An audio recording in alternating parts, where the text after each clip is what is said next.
KBA sung Dego Bijou Notem Not Kamegwaning Gium Bigego Niju Metea. My English name is Randy White.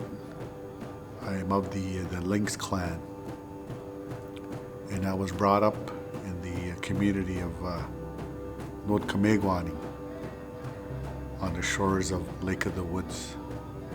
For me, why that's so important in highlighting where I was brought up in the area before the introduction of the reserve system, our people traveled and utilized the Lake of the Woods as a traditional homeland. I have many relations around Lake of the Woods, and that to me speaks of our ability as Native people long time ago to be able to travel all over this territory and visit relations, utilize the hunting grounds, utilize the waterways for sustenance, for fishing, wild rice harvesting. And that to me speaks to the freedom we had, the freedom to utilize these gifts around the lake by the Creator. When I think about that, I just think that we as Anishinaabe people had such access to this area. You know, we were not confined to the reserve boundaries. We had that life that we lived that really, for me, speaks to our ways of living as Anishinaabe people on this land. The topic that I was asked to touch on, the rights of the Anishinaabe child, I have to acknowledge that written work that was done by one of my mentors, one of my teachers, Larry Jourdain. One of the things that he would impress on his students, and I was one of those students, was the right of the child to language, the right of the child to their name, to their Anishinaabe spiritual name, and to their clan. The Anishinaabe name, their spirit name, from my understanding, gave each child that opportunity to be heard throughout the community, throughout their families, throughout the nation, so that they can connect in that proud way as an Anishinaabe person with all of creation. And that gives them that identity, that sense of place, so that they can have a voice. The clan gives them that sense of connection, that sense of relationship to their family. From my understanding of the clan system, it also meant family. As an example, my clan is the Lynx. I have many Lynx relatives, even outside of this territory, outside of the Treaty 3 territory, who I would consider as my spirit relative. They would be family, my spirit family. That's so important in our identity as Anishinaabe people. The language was another right.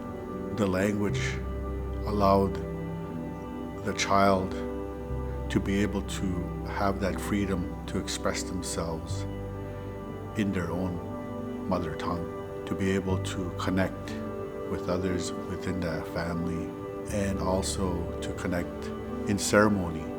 It also gave them that strong identity using that language. So those three topics of those rights of the Anishinaabe child were so important to the healthy development of themselves. It gave them a sense of purpose, a sense of belonging, a sense of pride. I've always believed that Anishinaabe people have a lot to offer, as does all First Nations across Turtle Island, have so much to offer to today's society. The principles of peace, principles of kindness, of respect, which is so needed in today's world. One of the things that I really believe in is that each and every one of us, as workers, family members, we carry medicine. And what I mean by that is that we carry that goodness, we carry that potential to help somebody, to help them feel good in an interaction with you as a worker and the client, the young person, bringing those positive attributes to that relationship.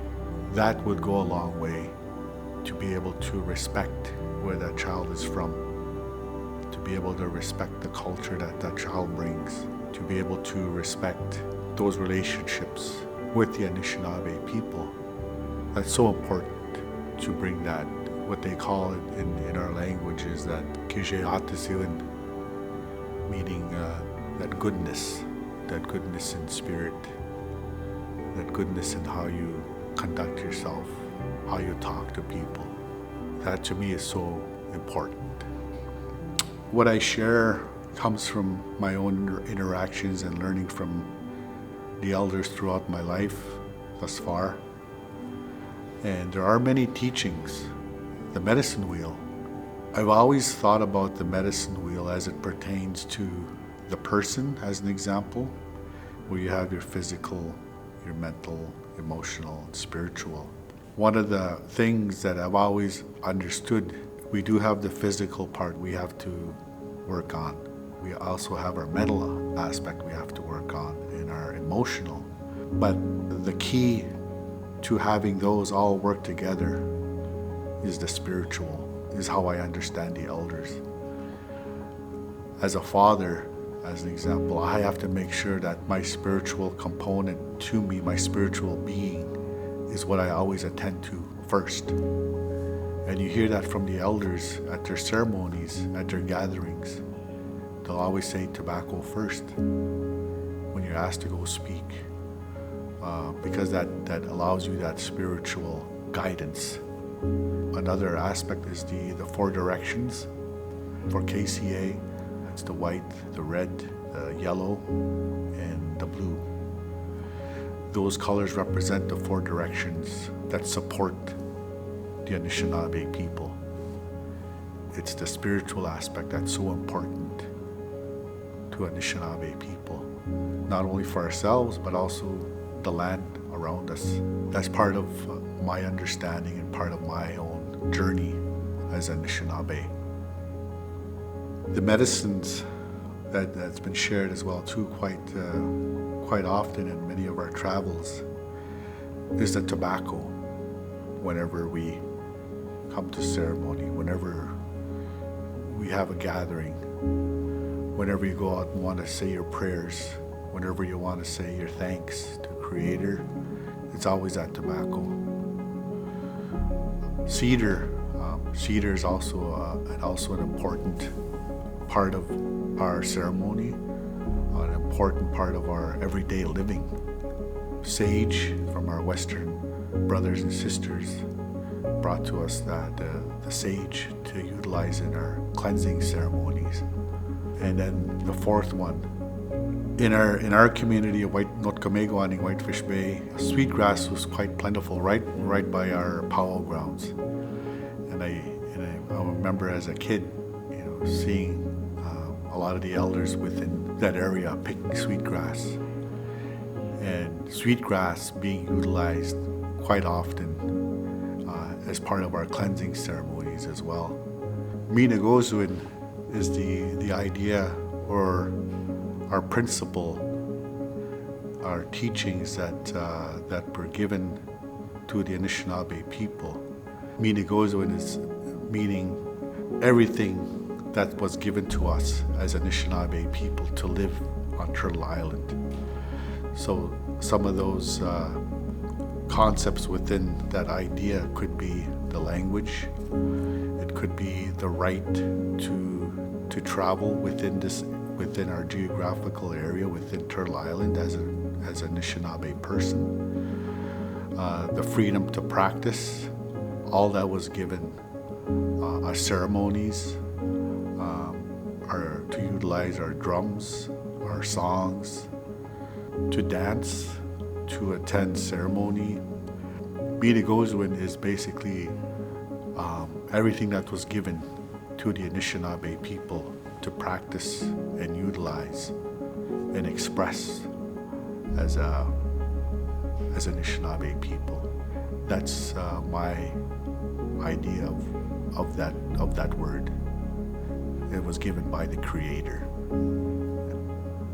I think the first thing that as workers always have to remember where this child came from. There's this concept of the trauma-informed concept, perspective. This should always be kept in mind, to know that a lot of their First Nation youth that come through their doors come with some baggage. Some more than others. Some may not have as much baggage, but a lot of these kids will come with some baggage. History, not only from their parents, from their family, but generationally, they'll be coming in with some of that baggage of trauma. And I think that it's so important to keep that in mind, because the behaviors they may see in these children when they come through the doors may not necessarily be behaviors that are attached to these kids, but it's something that they've learned from, parents, from grandparents. But I also believe that there's got to be hope for these kids, that they do have, that possibility of hope for them. So it's not necessarily what I would call a clinical observation when you have kids come through the door, but it's also instilling that hope when working with these kids. And when you're a worker, kids can see through that. If a kid senses that, you're going to be looking at them in a negative sort of way, I think that the kids will see that. But if you can kind of approach them with hope, approach these young people with that kindness, with that respect, and how you talk with them and how you deal with them, I think that'll go a long way. It's all about that relationship building. It's all about how you approach these young people that are coming through your doors. And I think that's so important, that we strive for that we strive to try and work to that.